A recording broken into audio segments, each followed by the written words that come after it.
Good morning, mijn naam is Teresa. Welkom bij Levenswasser. Mijn vriend dat je wilt aan deze zondag met ons te zijn. En in een paar minuten wordt onze aandacht aanvangen, zo ik wil je plus schwinnen voor den denken houden. We hebben een bijzondere morgen gepland voor alle kinderen wat 12 jaar oud en die kinderen trouwen. Jullie kinderen worden leren aan te beden op wat aanschijn gaat en wat zij verstaan hebben. Wanneer je jullie kinderen aan een kindertruik gebracht, holt je een koffie van Hebrews Café en vindt een paar vrienden met spazieren. Meest voelt wat onze aandacht aanvangt met aanbidding zusammen. So vind je steed wie je zitten wil en voll vrij met te zingen en aan te beden op wat die mogelijk is. Du wordt gelegenheid zijn dat du kannst geven, wanneer je bent. En nu dem wordt een van onze prediger snapkomt en een goede praktische boodschap brengt van God zijn woord. We hopen je aan een gouden tijd bij Levenswasser.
Hey, good morning, Levenswasser. We hebben opgestaan om de Leute te zingen. Vandaag hebben we een gouden gottesdienst met tofas en nieuwe glieder. So, we hebben God loven voor wie hij is. Amen.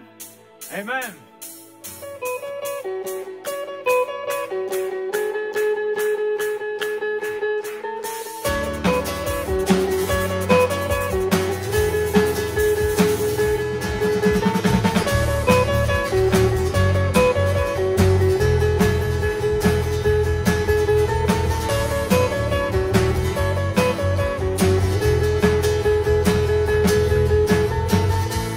Zang je veel tijd en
Wir leben für arm, Amen. Amen.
der Herr für die lebe ich. Mein Leben gebe ich nur die, das was wir singen.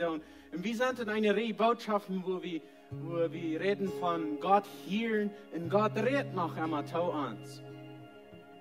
Ich wünsche, dass die können mir alle vertellen, wo Gott zu uns redet, jene Geschichten, wo Gott zu uns geredet hat. Ich will Ihnen eine vertellen, wo Gott zu mir reden wird. Diese Weg, ich will in einem Bürgerstuhl, da wird Dingsache, und da wird ein schmaler Stuhl, wird ein Deubett, und ich ging dann an, schnappe da bloß mit so Becher ran, wo du wir, und dann komme ich meist ganz bald hin, du wir in den Zweitschaub, im Feierkorn vielleicht 2 oder 3 Jahre Bibeln abgefliegt, und als ich dann kam, irgendwie hatte ich ein Gefühl, aber ein bisschen mehr als ein Gefühl wird, dass ich so eine Bibel schreiben. Und ich grabelte bei mir, warum würde ich eine Bibel schreiben, wenn ich habe eine Bibel, ich habe eine Spanische, ich habe eine Englische, ich habe eine Deutsche, und das Einzige, was mir fehlt, das ist eine Plattdeutsche. Und die hatten nicht Plattdeutsche Bibeln, aber eine spanische Bibeln. So, ich kickte mir dann ein bisschen dran und dachte, na, das ist bloß den Janker von Schreiben, hast du. Und dann drehte ich mich an, kickte ich mir an, nur mein Freund, mit wem ich dort habe, und das kann ja noch nicht sein, ich dachte, der Leute eine Weg wieder der all, nur mir, wie wir vorne, und dann ging ich zu wach. Und ernst wird reut mich drehen und sagt, schreib eine Bibel, gut schreib eine Bibel. Ich drehe noch einmal ran, vielleicht hast du was Besonderes in dieser Bibel, was ich soll schreiben. Ich ging und besag mir das, ich fülle das Papier, ich fülle, was ist hier so besonders? Und ich weiß, dass Gott sein Wort, aber ich habe das Tüß, ich kann nicht sagen, worum ich das schreiben, aber ich fülle das Säulen. Ich nahm 2 Bibeln, ich ging und betul die. Stoppte ich die in meine Torschner, wo ich jeden Tag brücken da bei meiner Arbeit und vergott davon. Hat nichts mehr unter gedacht. Was den nächsten Tag, er kam in Haus, den nächsten Tag für die Arbeit und hat nicht mal gedacht, dass ich die Bibel in der Tasche hatte. Ich habe eine Person in meinem Office nennen, die vertalten durch von verschiedenen Dingen. Und bei uns fällt ich ein Farsch, wo ich das soll sein. Ich weiß nicht, welchem das soll sein. So ich nehme meine Schriften, nehme meine Bibel und mir das auf und sage, hier, so kostet das lesen. Aber ich lese das für die, was immer, aber ich glaube, das ist für die. Und dann fragt die Person mich, wo wird das in Spanisch sein? Wenn ich los dort, dann sagt er, was wird das in Spanisch sein? Mir fehlt eine spanische Bibel. Wo kann ich eine feine spanische Bibel finden? Dann dachte der Bob ab in mir, und dann wusste ich, woran ich die Bibel gekauft habe. Ich sagte, ich habe hier eine. Ich drehe mich zusammen mit meiner Tasche auf und jöfte in die Bibel. Redet Gott zu dir? Gott wie eine Form, wo Gott diese Werk zu mir reden wird. Aber redet Gott zu dir? Wo redet er zu dir? Ich würde lesen, dass die Übung zu mir, ich will beten und dass die Gott fragen tun. Red diese Werk zu mir. Und red in der Weg zu mir, dass ich das was verstehen kann. Na, was soll was Gott tut? Gott, ich danke dir für mit uns sein. Ich danke, dass du zu uns reden lässt, dass wir die deuten können, dass du uns Gott bist. Gott, ich will von dir, dass du diese Werk zu uns reden. Ich weiß, du redest viel Werk zu uns und du wirst diese Werk wahr. Und ich danke dir dafür. Und Gott, ich bete ganz besonders für jeder einer, der hier von dir und nie beten wird, dass du wirst zu uns reden. Gott, red in der Wahrheit zu uns, dass sie wollen dort verstehen können, dass du zu uns geredet hast. Gott, wir dann fertig so busy wollen, dass wir das nicht mal hören, wenn du redest, aber mehr ganz still, dass wir dich wollen hören können. Gott, und ich bete einen Segen über jeder einer, der hier von dir hast. In die Namen beten wir das. Amen. Ich darf in den Stuhl sagen, sei willkommen hier. Mir freut, dass die alle hier sind. Wenn du das erste Mal hier bist, oder du bist von Jahren Jahres hier so, wie han Kinder gehört und der andere sieht. Und wenn du bist, deine Kinder nur noch daheim bringen, du bist willkommen dort zu tun. Sei willkommen hier so. Und wenn du uns on Livestream sehen lässt, auch sei willkommen hier. Wir wollen hier von dir ein besonderer Service haben, eine besondere Kirche, wir haben Tofas, nur das wird eine Botschaft sein, blieb on, die wirst hier sehen sein.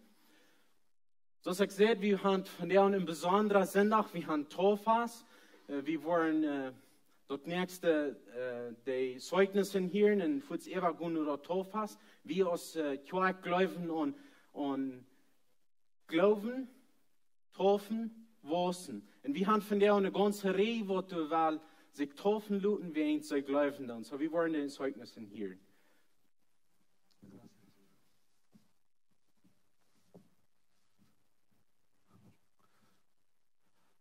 Buenos días. Yo me entregué a Dios porque yo ya tomaba muchas medicinas y me sentía muy borracho. Y yo me entregué a Dios porque me daban muchos los ataques, embolio, y yo las medicinas no me hacían, pues la mera verdad ya no me hacían como me las tomaba. Amén.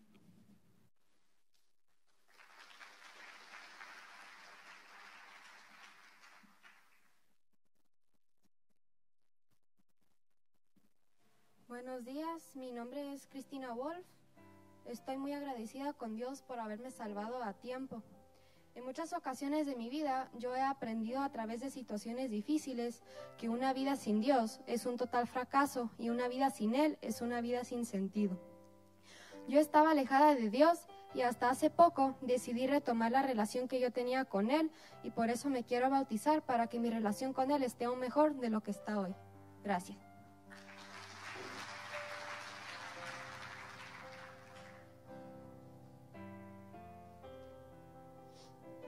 Good morning. My name is Nicole. I would just like to share a little testimony with you. I was born and raised in Canada, and as many families do, was baptized as a baby. Growing up, I remember struggling with acceptance and self-worth, I never seemed to be enough and always seemed to be or do everything wrong. As hard as this is to say, around the age of 12, my grandmother finally helped me to understand why. The woman who had been raising me, who I had called Mom, was actually my stepmother. My father my birth mom left me when I was only 6 months old, and my father remarried shortly after. From this time on, I felt even more lost. A short time later, I started hanging around with the wrong type of friends, behaving in ways that I shouldn't have, hoping I would feel better, wanted, but it only made my life worse. As we know, life goes on and time moves quickly. I managed to finally finish school and work at some jobs, but still not always behaving as I should. As my 25th birthday came along, seeing where my friends were with their lives, I was crushed. Where had my life gone? A couple of years later, I met Willie. Until this point, religion was not a part of my life. We never grew up with church or knowing about Jesus, but he did. This is where life started to change for me. A few years later, we were blessed with our beautiful son Vicente.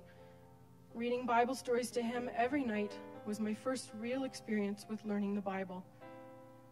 I still have struggled over the years with right and wrong, with my confidence, with being accepted. Still, to this day, I have those struggles. I have tried to reach out to my birth mom a few times, but for wherever the reasons may be, she has not wanted any kind of life with me. As for my parents, I truly forgave them a few years ago, but have also separated myself from them for my own peace of mind. And by God's grace, I was able to attend a women's encounter in Texas earlier this month. This was a wonderful, eye-opening learning experience for me. And by the middle of the second day, I truly and freely accepted Jesus into my heart.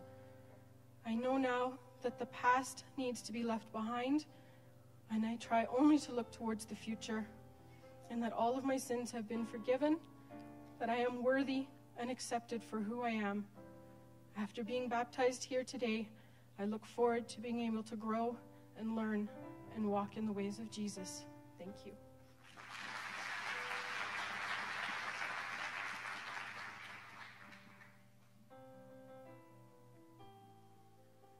Goedemiddag allemaal, mijn naam is Peter Weeb. Die van hem die komen wat niet ons hem jammer. Mijn dad was drinken. And my dad was drinking, my mom was crying, so we came leeg. En ze 15 jaar weer van komen te drinken. En van 15 naar 18 dan wordt het getting worse. Ze 20 weer van komen drugs on. Selling, buying, allemaal veel. And then with time, I began to stay at strife. I kicked out, kicked. I got separated from my family. I came central aan. I became me to a tobal, mijn was afstenen. And what I geleerd had of it is, when you have to get separated from your family, dat moet streng los. Ik kon dat niet loslaten. En als je een geloof van Jezus Christus, dat heeft me geraad van mijn addictions. Waar ik bijna weer. En dat was ik dankbaar voor. En ik ben geloof ik me vervloeden van jou. Dank.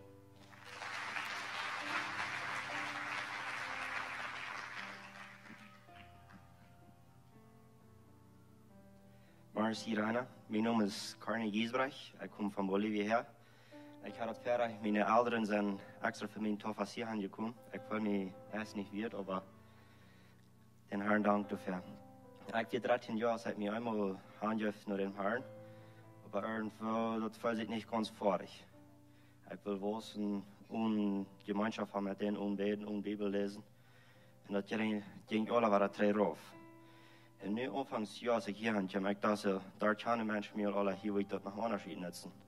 Aber als ich hier ankomme, das dürfen anderen ist. Das wird nicht schlecht, aber das wird besser. Und anfangs habe ich mich hier abgemerkt und nu lebe ich für den Herrn. Dankeschön.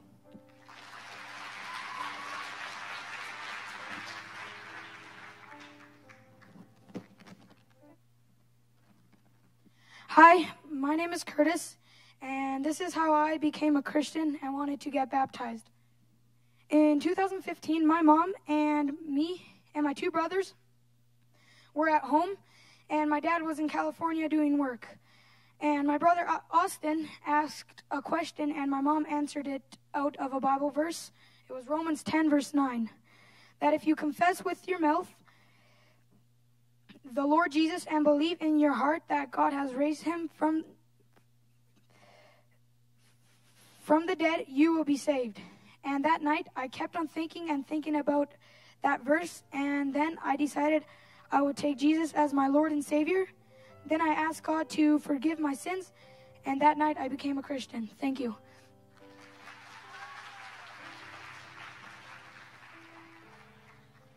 Hello, my name is Jordan. I'm 12 years old, and I want to get baptized because I accepted Jesus, and I want to serve him. Thank you.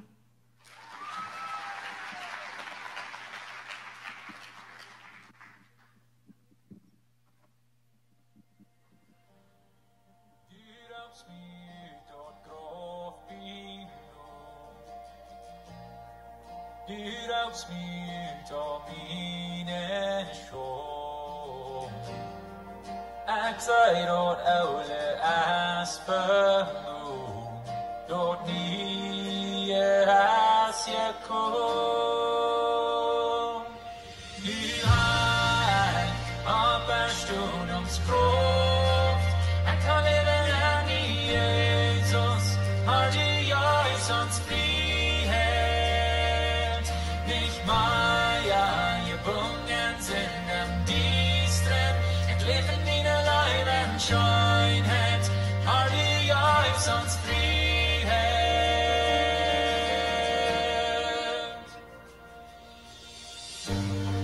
Jeg sier med herlighet geklædt,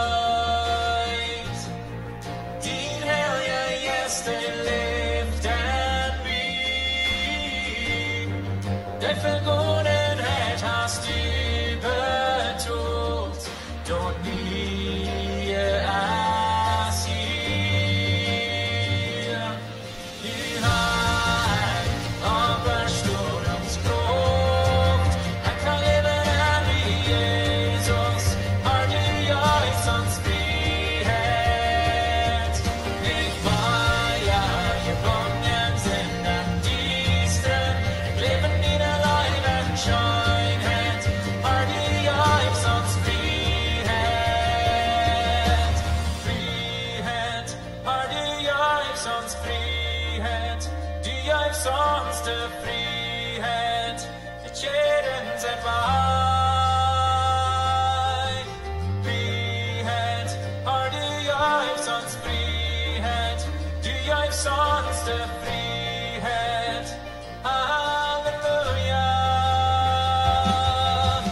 Frihet, har du Jesu frihet, du Jesu frihet, det kjærens er vei. Frihet, har du Jesu frihet, du Jesu frihet. Halleluja. Du har apostolens kraft, jeg kan leve den i.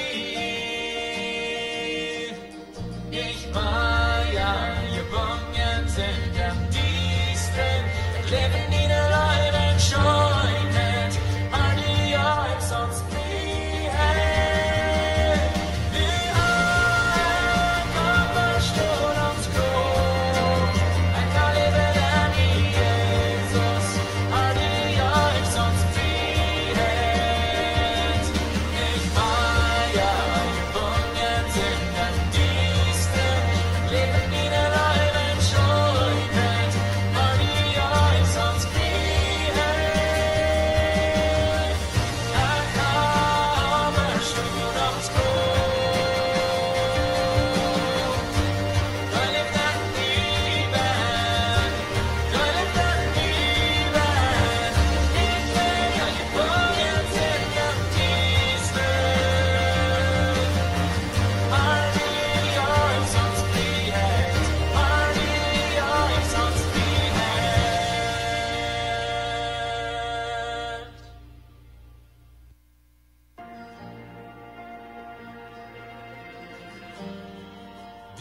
helpst me dort groß bin.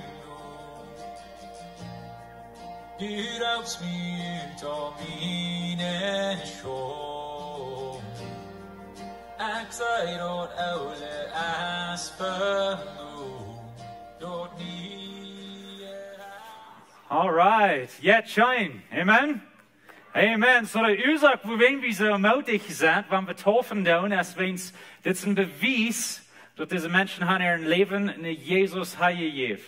Und so glauben, taufen und wissen. Und so das ist ein guter Tipp für uns als Kirche, das ist ein guter Tipp für diese Familien. Und das ist, wo wir mutig sind. Du hast ein Leben, das verändert ist, für Ewigkeit. Und nu haben sie Gelegenheit zu wissen. So wir freuen uns mit ihnen mit. Noch ein Ding, was wir von der wollen tun, ist, wir wollen neue Glieder abnehmen. Und so all die, die neue Glieder sind, ich würde ihnen Ferien kriegen. Wir tun das ein paar Mal das Jahr, so kommt bloß eine Ferien, wir wissen, wer ihr sind. Und wir tun das ein paar Mal das Jahr, wo wir Gelegenheit geben, für Menschen Glieder zu werden in der Kirche. Und die Ursache, wo wir dort tun, ist, wenn es ein Vers, was in Psalm Kapitel 92 ist. Ich wollte ihn hier lesen. Psalm 92, Vers 13 und 14. Die Gerechten waren grün aus einem Palmbaum. Die waren so wuchsen aus einem Zederbaum auf den Libanon. Die sind im Herrn sein Haus geplant und waren in Gott seine Verheb grünen.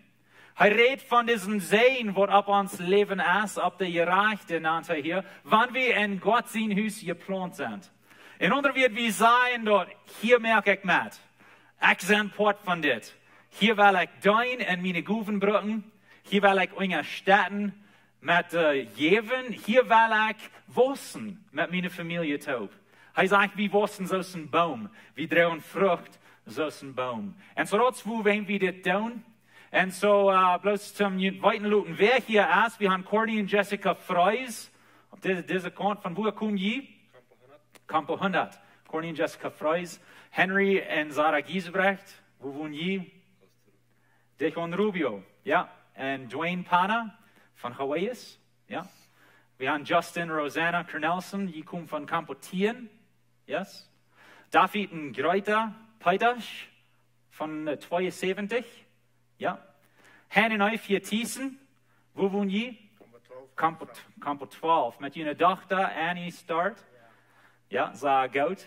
Wir haben, zoals ik al zei, Annie, Carlos, Peter Wieb und Lisa, wo wohnen die? Kilometer 14, okay, mit ihrer Tochter, Nettie. Und Cecilia Dick, ihren Mann ist hier nicht von der, er fährt Truck, Herman. Und die wohnen wo? Kilometer 15. Yalan Ariola, wie wir sehen, Hawaiis, Los Hawaiis. So, das sind unsere neue Glieder von der. Und so, wir wollen in Sien über ihren beten. So, wir wollen fragen, dass ihr abstunden, wo das passend ist. Wenn ihr wollen, könnt ihr eine Hänge ausstreichen, ein Dad sind hier, wir wollen in Sien über ihren beten. Wir beten. Gott, wir danken dir für diese Gruppe. Ich danke dir für den Raub, was du auf ihrem Leben hast. Ich danke dir, dass sie die Entscheidung genommen haben, um sich verwarteln und planten in dein Haus. Und ich danke dir für die Sehen, die dort dann aufmerken, das in ihrem Leben. Ich bitte, dass sie wissen wollen, und die Guven, was du ihnen gegeben hast. Ich bitte, dass sie wissen wollen, zum Weiten, was die Guven sind, und zum die Brücken. Nicht bloß hier in der Kirche, aber in unserer Umgebung. Vielleicht mit ihrer Familie, wo sie schaffen tun.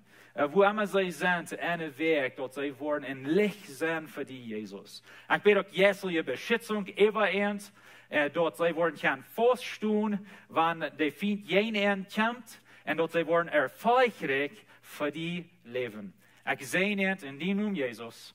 Amen. Amen. Dankeschön, je kan je doorzetten. Zoals ik al zei, we doen het een paar Mal dit jaar. Wanneer ergens van jullie wordt interessiert zijn, zum een Glied worden in Lebenswasser en zijn, hier wil ik mijn wartelen raufschmieden, dan moeten we het bloß zijn, gelegenheid geven, bij de informatie daar, kan je je naam aangeven. En je phonenummer. En dan zei je op de lijst voor het nächste Mal ram, dan kan je metmerken met deze proces. Dankeschön. Ich war hier ganz kort ein paar Bemerkungen übergehen, bevor wir die Botschaft hören. Wir hatten nächste Sonntag, der 2. Dezember, ein Abendmahl geplant hier bei der Kirche. Die sind alle eingeladen, um hier hinzukommen für das Abendmahl. Das wird ein Fass sein, wo du nicht wird fraulich sein, aber du kriegst an oder was immer, das wird schein gehen. Wir wollen bloß ein kleines bisschen Brot, ein Köffelchen Wein und wir uns erinnern an was Gott für uns zu tun hat und woran wir geraten sind. Das ist nächste Sonntag, der 2. Dezember. Schein hat ein Weihnachtsbankett geplant für die Frühes. Dort bei den Informationstest, du kannst ein Quatjes abpicken. Das sind Anladungsquatjes, wenn du eine Früh hast, wo du gleich anzuladen. Jaft der Quat, nimm die ein paar Stärk mit, was du kannst utteilen. Und so Frauen dort, so schwindels, was die weiten, wie viel du wollen kommen, dass die dort wollen melden, dass sie kann Reutmerken für dort. So viel, für so viel Reutmerken aus, was du kommen dann. Noch ein Denke, Weihnachten, der 25. Dezember, dann wo wir hier können, aber da wird bloß Glock 9 sein. Für all die, die hier Glock aufkommen, die können den 25. Glock 9 kommen. Wir wollen nicht für Servicios den Sonntag haben. Hey, Pastor John wird wieder gehen mit einer Reihe Botschaften, was Pastor Steve hat angefangen. So, heute wird nachkommen. Ich würde fragen, dass die alle abstunden, begrüßen und einander, und wird Pastor John anfangen.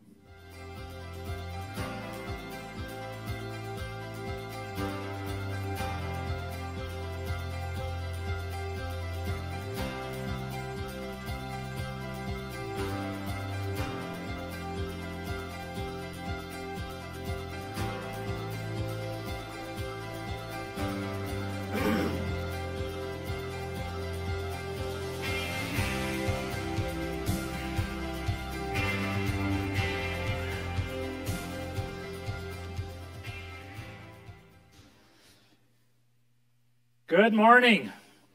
Jetzt gut, hier war das an. Ich habe Ihnen manchmal gesagt, dass durch ein Wort in der Bibel, was sehr wichtig ist. Und das ist das Wort Ober. In Epheser 2, da sagt Paulus, dass wie wir dort in Sinn, aber wir sind lebendig geworden durch Jesus Christus. Und das ist was Thomas für uns meint. Und so das ist ein Bild von, wie sind mit Jesus tot begruft, mit einem top abgestunden zu nie Leben. Und das wollen wir so taufen, als wir tun. Das wollen wir ungedocken. Und das ist bildlich von was passiert ist, jährlich in uns Leben. So soll gesagt werden, wir sind in der Botschaften von Veheltniss mit Gott. Dass Gott mit uns redet. Und weißt du, Tim, dass wir das können futen, dass Gott mit uns reden will, muss wir dort begreifen, dass Gott uns gleicht. Wir sind einmal vielleicht mehr so abgewachsen, dass Gott ist ein Rechter. Und weißt du, Gott ist ein Rechter. Weil wir das nicht arg verstehen. Aber Gott ist erstens ein liebender Vater. Gott ist erstens deine Papa, sozusagen, dein Daddy.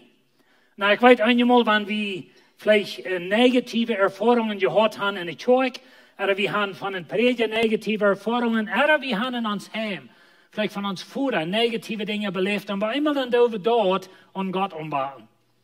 Und dann gleich, wenn ich mit Gott sein, wenn wir denken an Gott bloß aus einem Dollar rechterischer Vater oder aus einem Dollar Gott, wo uns bloß was sozusagen strufen. Wenn wir wollen uns mal Zeit nehmen mit Gott, dann wird uns bloß sagen, was alle artig ist in meinem Leben.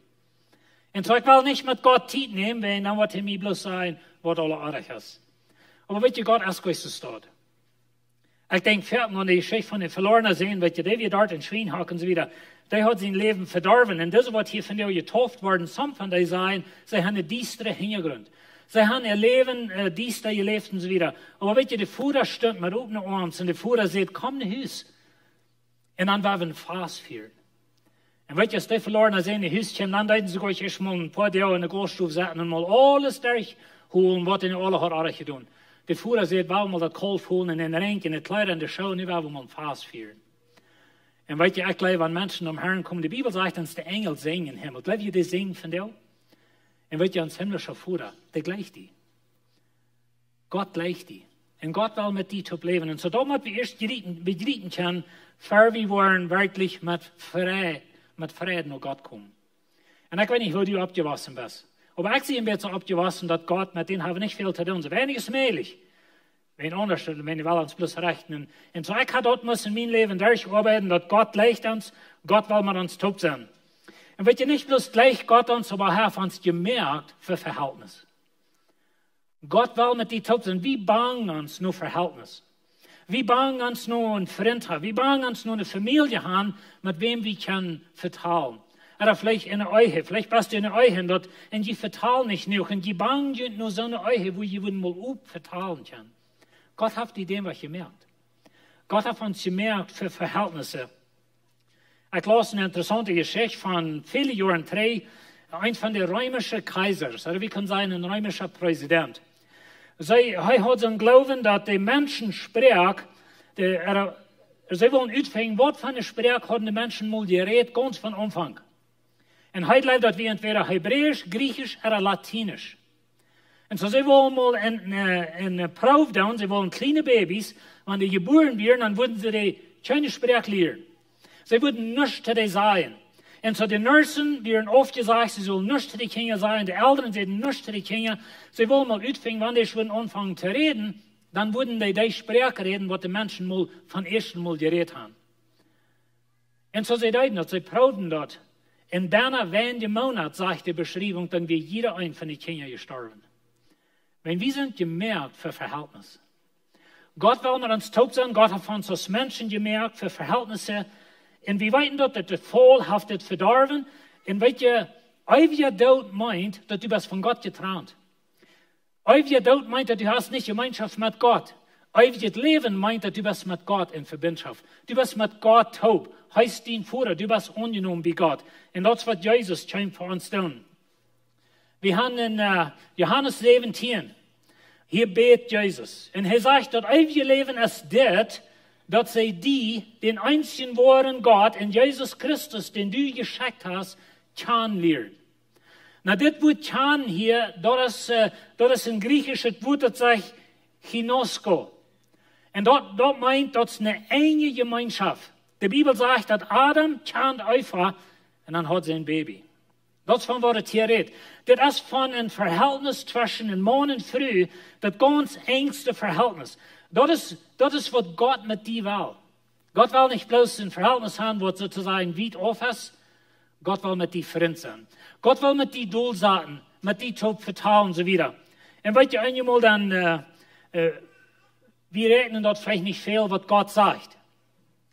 Aber in 1. Johannes 1,3 sagt es, was wir gehört und gesehen haben, damit habe ich uns auch bekannt gemerkt, dass dadurch können wir mit uns Gemeinschaft haben, und unsere Gemeinschaft ist mit Gott, dem Vater, und mit seinem Sohn, Jesus Christus. Na, er redet hier von einer Gemeinschaft, und ich denke an einen Dreieck, wenn ich das lese, auf einer Eck ist Gott, auf einer Eck ist die Eck, und einer Eck bist du. Und das ist ein Verhältnis, das ist ein Dreieck von einer Gemeinschaft. Und hier ist eine Gemeinschaft zwischen mir und Gott und zwischen mir und die und Gott. Und die Gemeinschaft, die geht noch alle Arten. Und der Trouble ist bloß einmal, dass wir bereiten das Verhältnis hier zwischen uns Menschen. Wir waren uns verdrießlich, wir waren uns dull, wir waren uns beleidigt, in der Ehe, in der Kirche und so weiter. Und dort hindert das ganze Verhältnis. Und wenn ihr das Interessante denkt von einem Dreieck ist, je nur du noch Gott musst, je nur bist du zu der anderen Person. Aber Gott hat uns gemerkt für Verhältnis. Gott will dein Freund sein, nicht bloß, dass du für ihn schaffst. Und wisst ihr, wie gleichen für Gott zu schaffen, wir wollen für Gott schaffen, das ist wichtig. Aber Gott will erst dein Freund sein, bevor wir für ihn schaffen. Na, hier bei uns die Kirche, wir sind so darauf, dass wir dienen. Und wir geben ihnen viel Gelegenheit zum Dienen. Und viele von ihnen dienen. Und das ist so fein. Aber wisst ihr, Gott will noch lieber dein Freund sein, als dass du dienst. Gott will erst mal mit uns durchsagen. Gott wird mal gleich mit uns zu vertrauen. Ein Schreiber, der las ich mal Jahren trägt, und heute hat uns Leben wird verglichen mit einem Haus. Und so, wenn du an dein Haus denkst, wo hast du eine Gaststube? Wo ist der Stube, wo du ein durchsagen mit Freunden, wenn der heimkommt, spazieren? So denk an die Stube. Und dann denk an, dass jeder Tag sagt Jesus zu werden. Und heute lügt, dass du wirst dann kommen, du wirst dir mal 5 Minuten Zeit nehmen, mit ihm zu sagen. Und bloß mal mit ihm vertrauen. Und bloß mal horchen, was er sagt. Aber du wirst so schrecklich tragt du jetzt einmal vorbei. Und jeder Tag sagt Jesus dann, hey Leute, du wirst schnell kommen. Aber du jetzt war vorbei, wenn du musst ja und du musst ja und du musst das und du musst dort und so wie sind trag. Aber weet je, Gott will mit uns vertellen. Und Gott will mit dir reden. Und so denkt ihn an, dass wenn du einen Stuhl hast in deiner Gaststube, wenn Jesus sitzt oben und er hat ein Verlangen, mal mit dir zu vertellen. Er hat ein Verlangen, so du vielleicht hast, mal mit deinem Mann vertellen. Oder mal mit deiner Frau vertellen. Oder du wirst mal gleich mit Jan mit Stuhl vertellen, oder mal mit einem Freund. Und Jesus wird gleich mal mit dir vertellen. Und er wird mal gleich zu dir sagen, weil du mal einen Sinn noch nicht dein Lebenswasser, aber wir mal taub satten und vertellen. Na, das soll ich nicht hören, ich verstehe, wenn blieb vielleicht alle Tüßnächste sind, aber da werden wir nicht haben. Aber weet je, Gott wird gleich uns Freund sein. Und er ist uns Freund. Aber wenn du einen himmlischen Führer hast, wird die nicht leicht. Also wirst du mit den Tiet nehmen. Und das ist eine Ursache, wo wir einmal nicht Tiet nehmen für Armen. Jesus sagt zu den Pharisäern, in Johannes 5,39, sagt, je sehen in der Schrift, willst du meinen, du bist das ewige Leben zu haben. In der Schrift ist dort gerade, die von mir redet. Aber je will nicht nur mir kommen, dass sie dort ewige Leben haben können. Na, was hat er gerade gesagt, wie das ewige Leben? Das ewige Leben ist, dass du mir wirst kennen, sagt Gott. Jesus betet, das ewige Leben ist Gott in Jesus kennen. Und so Jesus sagt zu den Pharisäern, weet je was?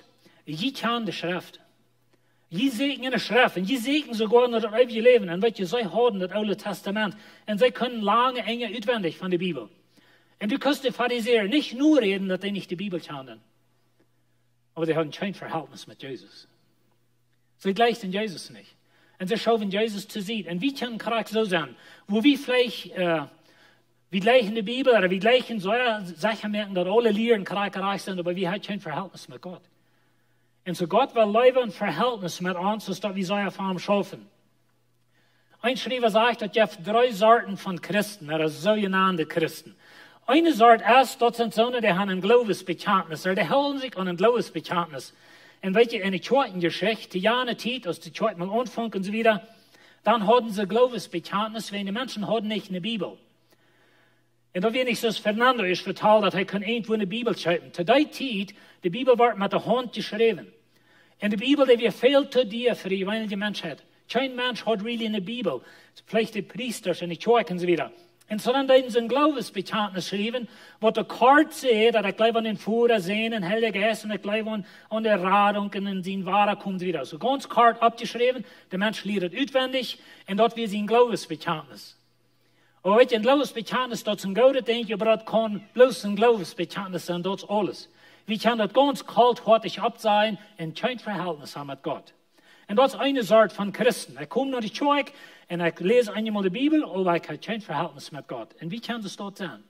Der zweite ist, dass wir haben eine rechte Lehre. Das ist eine Gruppe, die hat die Bibel. Wir haben die ganze Bibel. Wir sind so nervig, dass die charakterreiche Lehre wird sein. Aber Charakter so utgleich, als ich denke, als wenn ich als eine falsche Lehre und so wieder. Wir haben viel so eine Christen, das steht dran von ersten Tag. Und so sie kennen die Bibel und sie wissen, Charakter wird das alle machen und so wieder. Aber sie sind leiflose Menschen. Sie sind kalte Menschen, sie sind Menschen, die kein Verhältnis haben mit Gott. Und die dritte Gruppe, das sind so, wir haben eine rechte Lehre, aber wir haben eine Gemeinschaft mit Gott. Und wenn Gott will haben, wir sollen die Bibel kennen. Gott will haben, wir sollen die Bibel haben, wir sollen die lesen. Und wir sollen weiten, was es sagt, aber er will noch lieber ein Verhältnis mit dir. Und Gott will dein Freund sein. Gott will mit dir top gehen. Er will, dass du am Chance und dass du mit ihm vertrauen hast und dass du das weißt, ein liebender Gott. Und so eine Ursache, wo wir wollen Gott lernen, dass wir Gott hören, als zum am besser kennenlernen. Und mit ihm Gemeinschaft haben. Und dass wir wollen ein Leben leben, was ihm wird gefallen. Und so, von der wollen wir denken an Schatz sein Reden. Reden sein Redenwort. Einmal, wenn ein Mensch tanzt, redet, das reden wir wenig. Vielleicht sagt er uns bloß Dinge, die wir auch recht tun. Und das, wo wir nicht mit Gott wollen reden, wenn wir glauben, das, was er zu uns tun. Er wird uns bloß sagen, was alle auch ist. Aber so ist es halt gesagt, Gott ist nicht so dort. Na, die Bibel sagt uns Dinge, die reich und ordentlich sind. Du wollen wir nicht von aufluten. Aber Gott will mit dir ein Verhältnis haben. Wenn Sie können verstehen, das ist ein Unterschied zwischen, dass Gott uns sagt, was reich und ordentlich ist, oder Gott will bloß mal sagen, Sie sind mein Freund. Und auf einmal wollen die Dinge alle in seinen Platz nehmen, oder besser in seinen Platz fallen, als die Ferien tun. Und so Gott will haben, wir sollen sie reden, was schatzen. Und wisst ihr was? Wenn wir sie reden, was schatzen, dann habe ich Zeit für das. Und so, ich will Ihnen 4 Punkte geben, ganz kort. Das erste ist, sagt eine Zeit in der Stadt. Sieht in der Stadt, sagt eine Zeit, auf Englisch sagen, make an appointment. Na wisst ihr, Gott braucht nicht ein Appointment. Gott braucht nicht, dass wir in der Zeit sagen, wenn er hat immer Zeit. Gott ist immer da. Als ein Kind Gottes hast du Gott in dir. Du hast den Heiligen Geist in dir. Die Bibel ist wirklich schwört auf dort, dass wir haben den Heiligen Geist. Und der Heilige Geist will in uns leben. Und so, sagt in der Zeit, und es steht dort, dass du für die, nicht für Gott.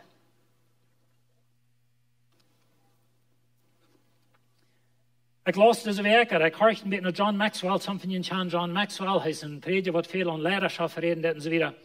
Und er sagt, dass es 3 verschiedene Niveaus oder Levels von Freund sind. Eins ist das von boven Eva. Das ist eine Person, die kann wie bei der Kirche, wir gehen vorbei, wir reden den Hund, wir sagen schaftig, Gandach und so weiter, aber das ist wie es trägt.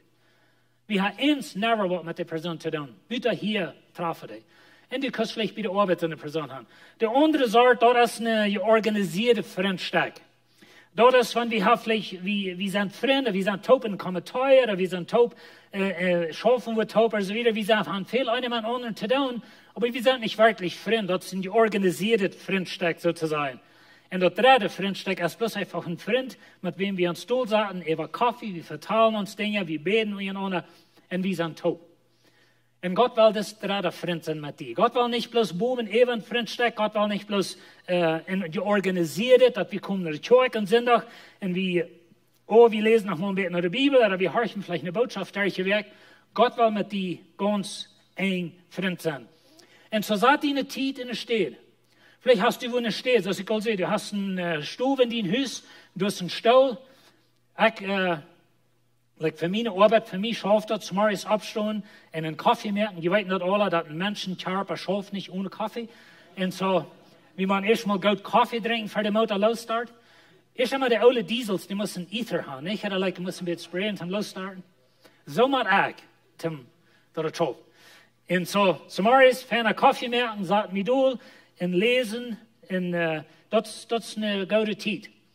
Ich dachte, dass ich viel in der Office, wenn ich arbeite in der Office und du siehst allein und du hast meinen Computer, kein Tapen und so weiter, wenn meine Handschrift jetzt nicht zu lesen. Ich will Leute mit reden von Schreiben, aber ich schreibe links. Na, die, die wel klug sind, die man links sind, so haben sie mir gesagt. Aber ich lese ein bisschen anders, wer in seiner rechten Mind will sein, die man links schreiben. Und so ich schreibe links, aber ich kann nicht Schmack schreiben, meine Frau kann Schmack schreiben, ich nicht. Ich sehe so ein Doktor. Die kennen mich Doktor wohl an, wenn die wollen, wenn meine Schrift hat, lecken sich mit meinem Doktor. Aber ich sehe nicht einen Doktor. Aber wisst ihr, eine Zeit in der Stadt, wo wir Zeit nehmen, mit Gott zu sein, mit Gott reden und so weiter. Gott kommt nur eine reitgemerkte Stadt. Na, Gott ist alle Wehen, das soll ich nicht richtig verstehen, und Gott redet zu uns alle Wehen. Vier Sonntag vertelt mir ein Mann dort in der Fairlife, er sagt, Gott hat ihm gesagt, er sollte was tun, und er hat es tun. Für den anderen vertelt ist, von wo Gott ihm geredet hat. Ich hatte diese Werk ein paar Erfahrungen, wo Gott mir sagt, okay, ja, ein Mensch, vielleicht fällt er mal zu besiegen und so weiter. Und so, ich fuhr daheim mit denen vertellen und so weiter. Und so einmal da war das, einmal nicht. Ich habe einmal vertelt, dass ich noch mal das nicht tue. Wenn Gott mir sagt, ich soll mit einem Mann vorne reden, und 2 Tage wieder, dann wieder dort. Und so, ich glaube, Gott will haben, ich soll mit denen reden. Und da bin ich so eine deare Liebe für mich. Aber wisst ihr, Gott redet zu uns auf verschiedenen Städten. Viele von Ihnen kennen das Movie von Facing the Giants, nicht? Mal mehrere Jahre, 3 Jahre. Das handelt sich von der Show, und das ist ein Football, das Heiner Games, das ich weiß nicht nach. Und das Football-Team, und das ist ein Coach, und so, die sind sehr motless, und die gewinnen keine Games, und das ist motless, und das ist ein älterer Mann, und der Geschichte, der betet für die Show. Maar immer een dag komt das ältere Mann noch das Lehrer von dem Footballteam und er sagt zu denen, vertelt ihnen die Geschichte, er sagt, wir sind 2 Former. Und er hat ein Bad für ihn beten. Aber bloß ein Former, der seinen Lohn merken für den Rehen. Und so ich frage, wann von denen hat Glauben? Und wisst ihr, wie glauben, dass Gott kommt noch eine reitgemerkte steht? Und dort wollen wir reden von einer Saat in der Zeit in der Stadt, merkt die Reut, und nimm die Zeit für Gott, wenn wir glauben, Gott kommt in seine Stadt und Gott redet zu uns. Noch er redet unterwegs, Ook manchmal zu uns, aber dort auch eine steht, wo er zu uns redet. Und so, eine steht, wo wir können allein sein mit Gott und wir können mit ihm reden.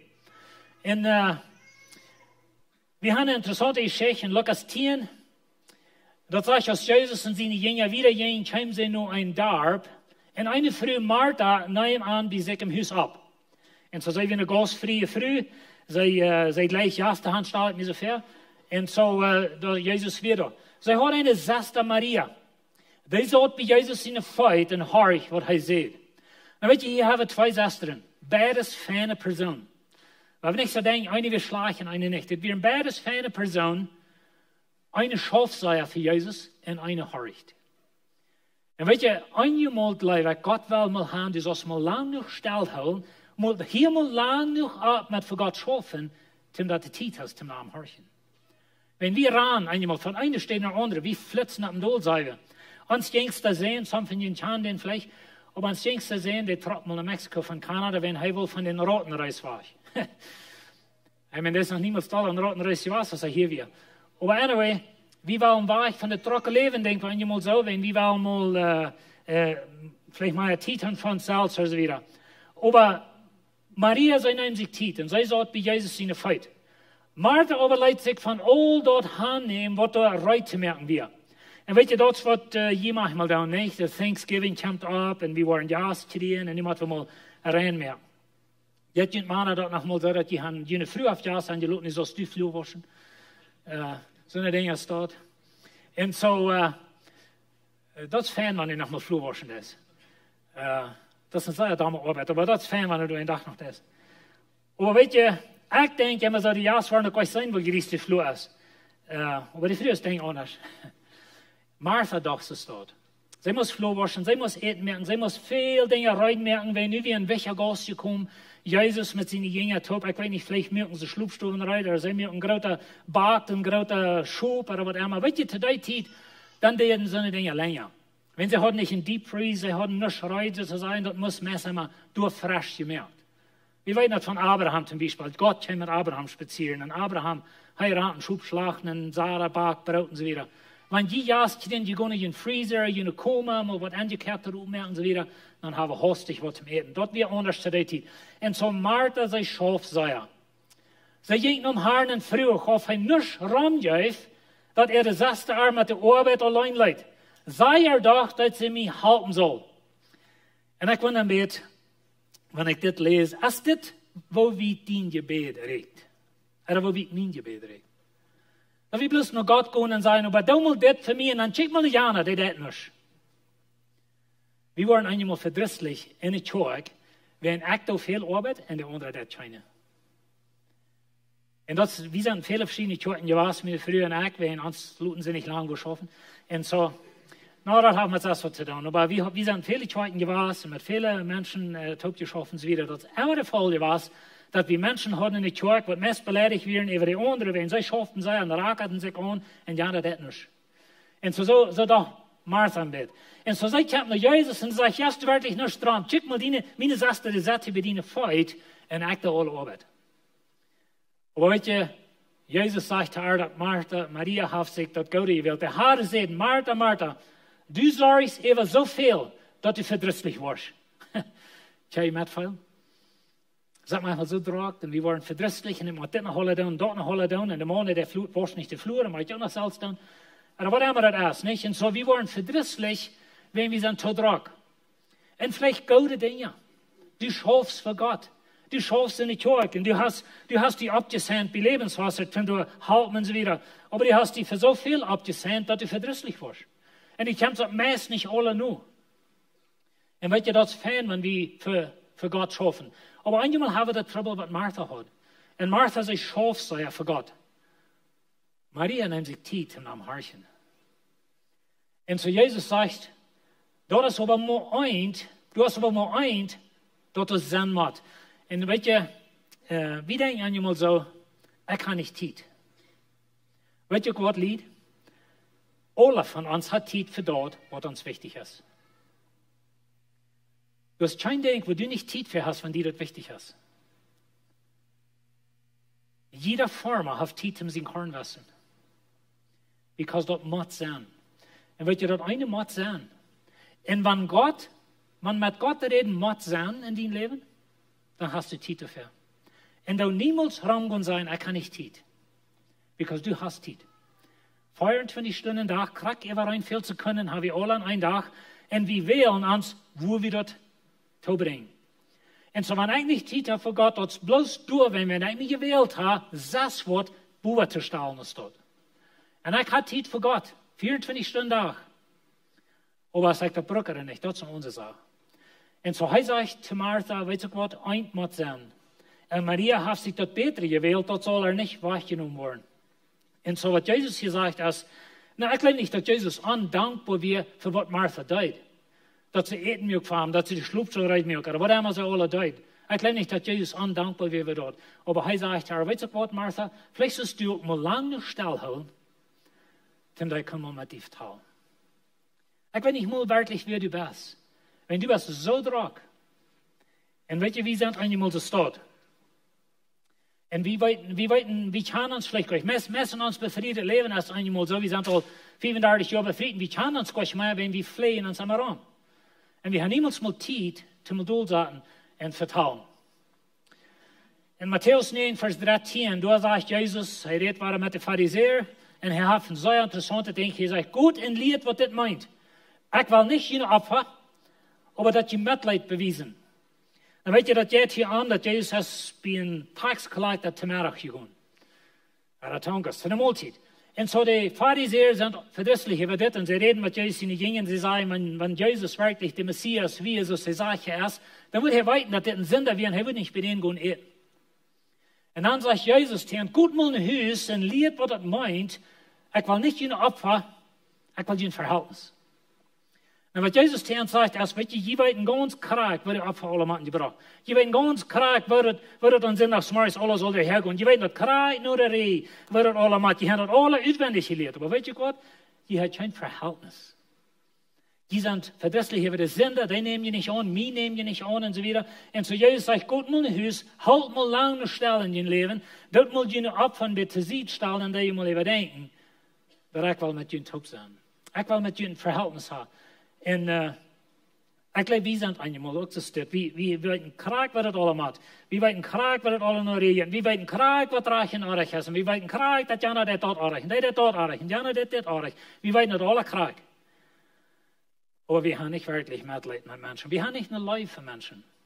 Jesus lehrt so klar, dass wir sollen Menschen lieben, wir sollen Menschen halten und so weiter. Und so Jesus will halten, aber sie hatten keine Zeit für Jesus.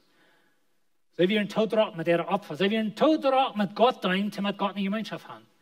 Und das ist ein Ding, was wir auch haben. Wir können todrock sein. Und so sagt ihnen Zeit in der Stadt. Vielleicht hast du einen Stolendiener, oder du hast einen Truck, du fährst nur Arbeit und du kostet immer mehr. Vielleicht habt ihr einen Truck, sagt mal eine Zeit mit Gott haben. Aber wo immer du bist, habt ihr einen Traktor. Von der ersten Tag habe ich allmählich alle Traktoren mit GPS, nicht?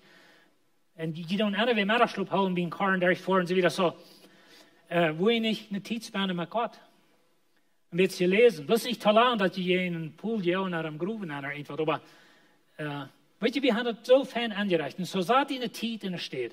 Der zweite Ding ist Anbetung. Nimm eine Zeit für Anbetung oder Singen. Und weißt du, Musik ist ein Ding, was uns manchmal halt uns Gedanken stellt kriegen. Und, so wir in Ontario wohnen, Jahr 3, ich bin an Predigen und ich darüber 1 oder 2 Tage Weg Truck fahren. Und so dann komme ich von meinem Truck rauf und dann, weißt du, am Truck, dort wenn die Ontario fahren, und besonders, wir sehen immer, meine Früher, ich dann noch mal einen Schritt Truck fahren, und wenn wir von Kalifornien nach Toronto kommen, von Windsor bis Toronto, da wird das äußerst eng weg. Dort wird die bloß voll Traffic und so, und er sagt immer, mir ist angeholt. Und so, wenn ich dann von Truck raufkomme in den Office, dann diert mir dort eine gewisse Zeit, bei meinen Gedanken, bei meinen Beken hat oder bei der Botschaft und so weiter. Und so Musik, wie ein wichtiges Ding, zum dort tun. Und ich bin nicht eine Person, die so erfährt, nur Musik höre ich, aber dort halt mir Musik. Einmal, wenn ich meine Botschaft freut, merke ich, war in der Hintergrund Musik spielen, wenn dort halt mich konzentrieren. Als ich ginge wir, dann, ich habe viel gelesen in meinem Leben, aber als ich ginge wir, dann dass ich so viel Musik anstellen, dann lasse ich ein Buch. Und so, das ist interessant, aber Musik kann dort für die tun. Und so, wenn du Zeit was mit Gott zubringen und du kannst den Gedanken nicht still kriegen. Weil die uns Gedanken sind immer so drachen, wie weit, oh, dort mache ich da, und ja, leute noch mich. Und wir können uns gar still kriegen. Und zur Musik ist ein feiner Ding für das. Das ist eine Ursache, wo wir in die Kirche singen. Ich weiß nicht, für was von der Kirche hier von dir. Wir haben zum Jahr hier, aber in die Kirche singen. Und das ist die Ursache, wo wir da singen. Zum uns hart reinmerken, wenn Musik das, was in uns Leben, das uns hart reinmerken, uns Gedanken, dass wir können da an Gott denken und so weiter. Und so nehmen die eine Zeit. Wir haben hier bei der Kirche, oder wir schaffen mit Meier Leute abtapen, abschnacken, oder was immer ihr das nennt. Und erst als die Toffers hatten, dann spielen Leute, plaudische Leute, wir haben mehrere Söhne, die können brücken. Die sind online und so weiter, die sind an uns App, oder wo immer die sind, und so ich kann die brücken, zum Jünd halten, zum Jünd Gedanken wollen, statt sich gestellt kriegen. Wenn wir sind todrock, mit uns Gedanken, zum wollen Gott horchen. Und so das halt der Tod.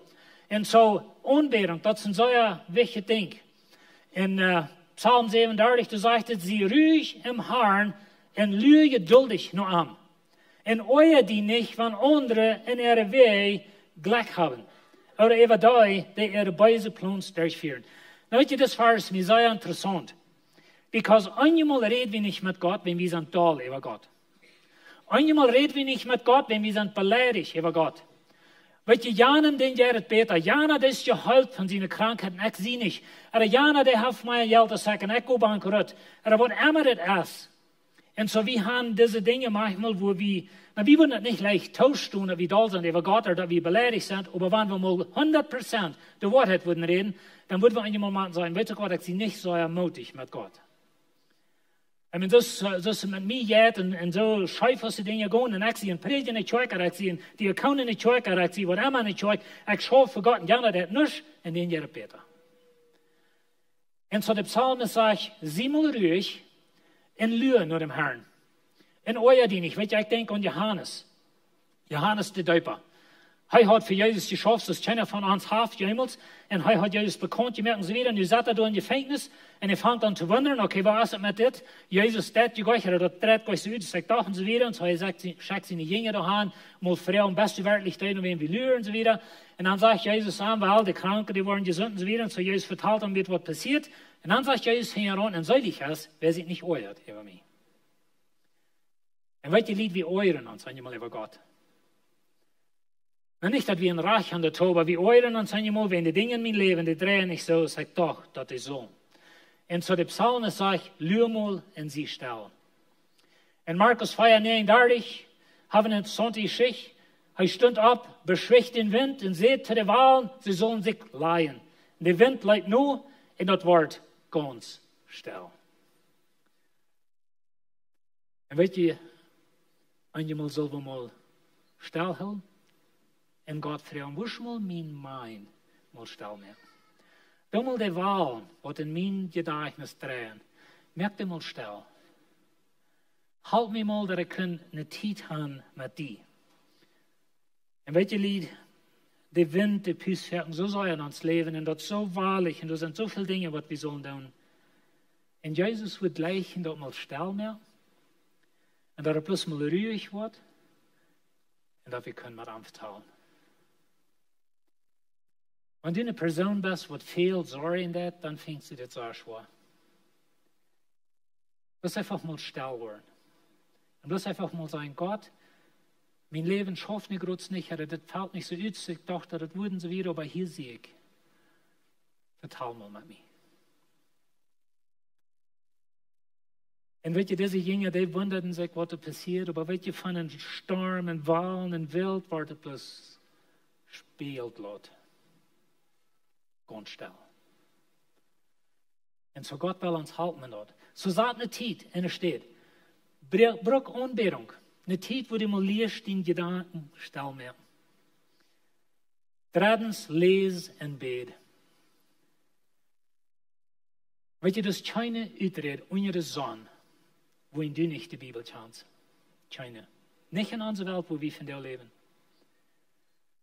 2000 Jahre 3 oder 1000 Jahre 3, als die Menschen nicht eine Bibel hatten, dann können sie sagen mit Wahrheit, dass ich kann nicht die Bibel, aber du kannst nicht mehr. Wir haben die Bibel von der und Feuersprechen. Viele von uns kennen den Feuersprechen lesen und verstehen. Du bist einer von den ganz gesehensten Menschen unserer Sonne. Das ja wenig Menschen auf der Welt, die die Bibel so lesen können, als wir können. Und wenn du nicht lesen kannst, du kannst auf Spanisch hören, auf Englisch hören, auf Hochdeutsch hören und auf Plattdeutsch hören. Steve redet viel davon, dass wir haben es geschafft, als Kirche, wenn wir die Bibel auf Plattdeutsch in Audio haben in der Bibel-App.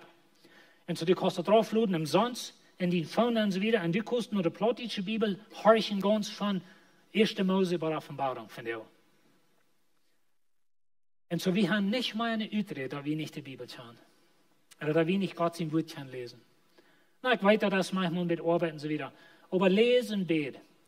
Frau Gott, dass er zu dir reden, durch die Bibel, dass Gott sein Nummer ein Weg, wo er zu uns redet. Und denk euch, so die mal zum ganzen Kapitel lesen. Lese die ein Vers oder 2 Vers und freu Gott, dass er dir was eindenkt wiesen für dein Leben. Oder dass er was eindenkt zu dir sein, das für die von dir, mit das wollte ich die von dir sehen. Und weet je, das ist wichtig, dass wir beten, beim Lesen. Wenn wir können lesen, das ist einfach kostig eben. Ich habe ein bisschen Trouble, ich habe auch ein bisschen Trouble mit meinem Gedächtnis stellt. Und so, ich kann Gott ein Buch lesen, ich habe ein ganzes Kapitel gelesen, und wenn ich mich früher was gelesen habe, ich will nicht ein Ding weiter, nicht. Wenn ich kann automatisch lesen. Das ist ein Ding, wenn du Gott lesen kannst, dann kannst du lesen ohne Denken. Wie Männer, wir haben das verstanden, nicht, dass sie lesen das und wir können lesen und nicht weiter, was wir lesen.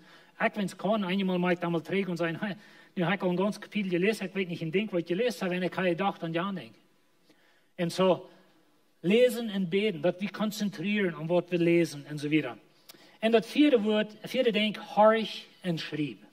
Und das will ich von reden, wenn du lesen das, du hast deine Zeit mit Gott, sagt deine Zeit zu sehen, hast vielleicht eine Besicht gehorcht, hast eine Anbetungszeit gehabt, wo du die mal stellen möchtest für Gott, und du hast gelesen Gott sein Wort, und du hast gebetet, dass Gott wird zu dir reden, dann sieh bloß einfach mal eine Zeit stellen.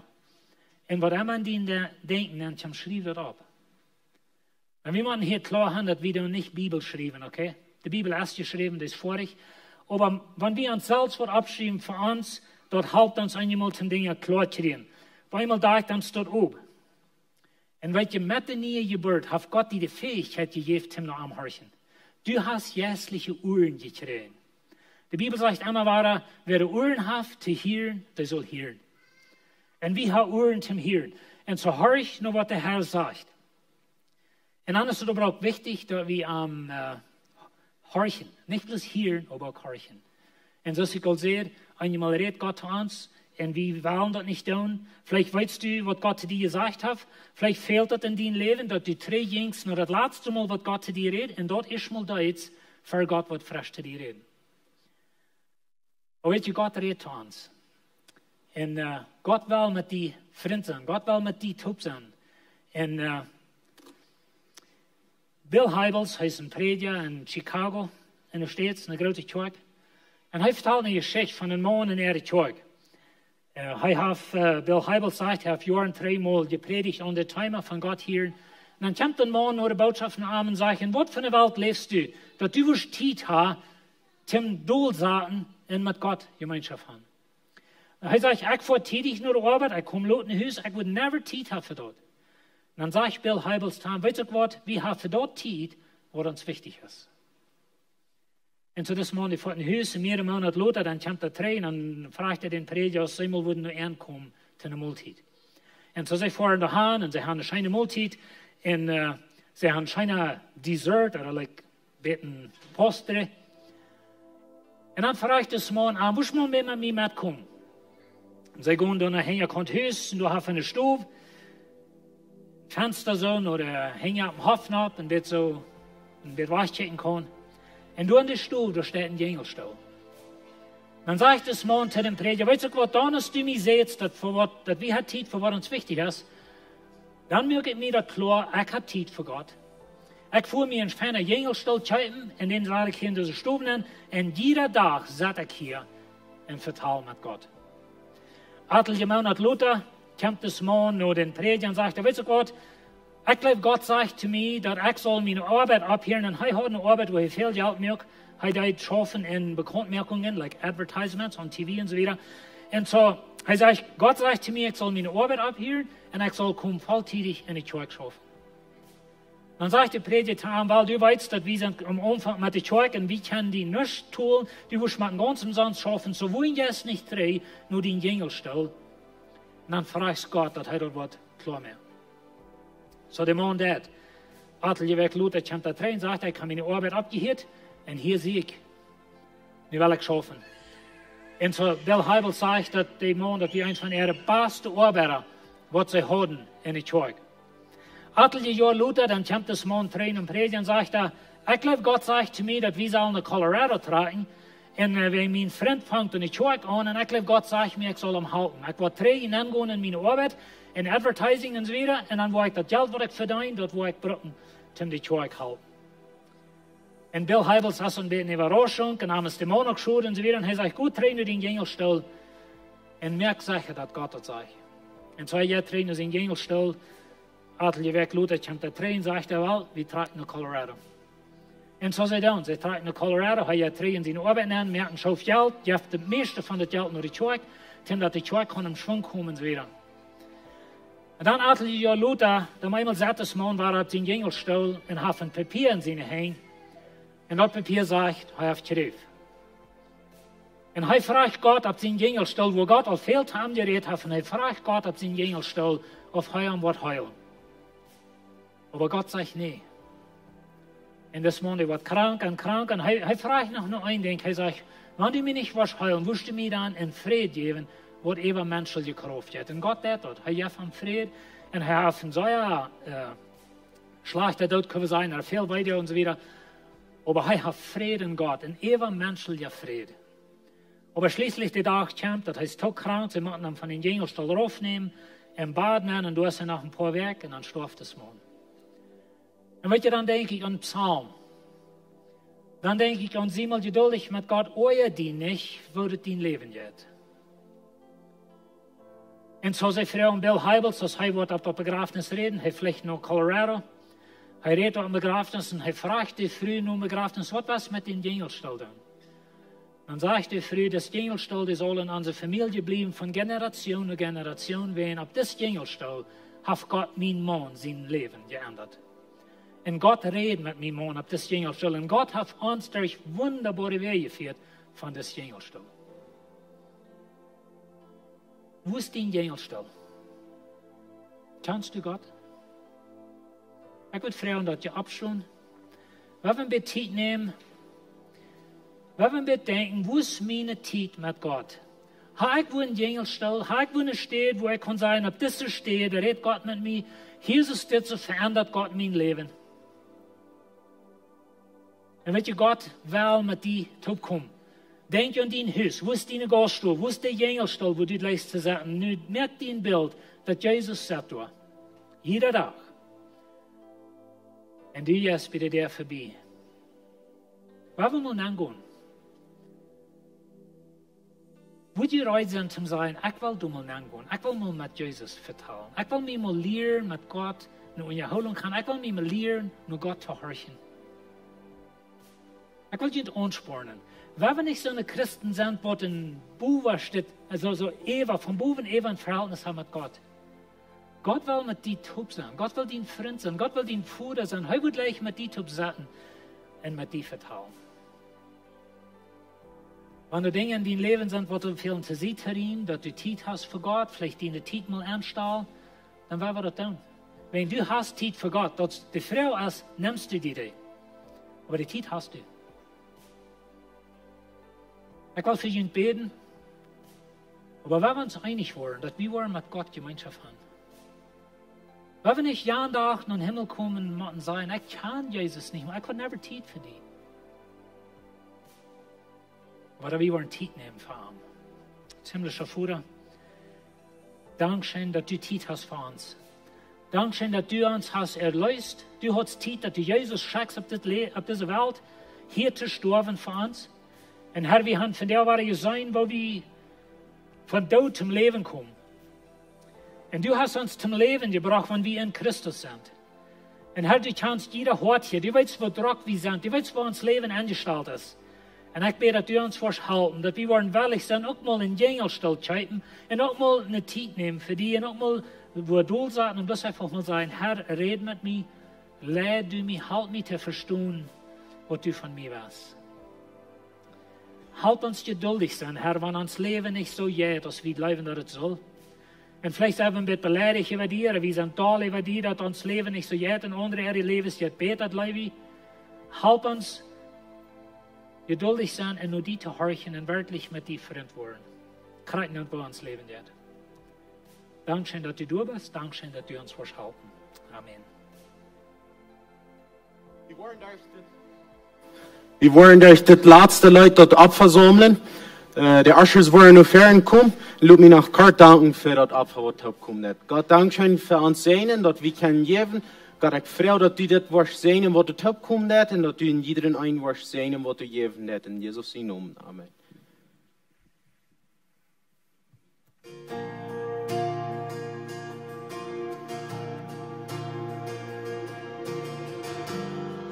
Du röps mit och proppin du röps mit och minen sjå jag säger åt öle aspengo då ni has jag kom du här av stund och skåp jag kan leva den i Jesus har ni jag som frihet ni kan jag ju bunden sin den disrön leven ni den liven skönhet har ni jag som frihet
Sehr viel Dankeschön für hier sein von denen, die was sich getroffen leuten wollen hier in Sofern sein, wenn die wollen kommen und begrüßen und ein gutes Wort geben für ihr Leben.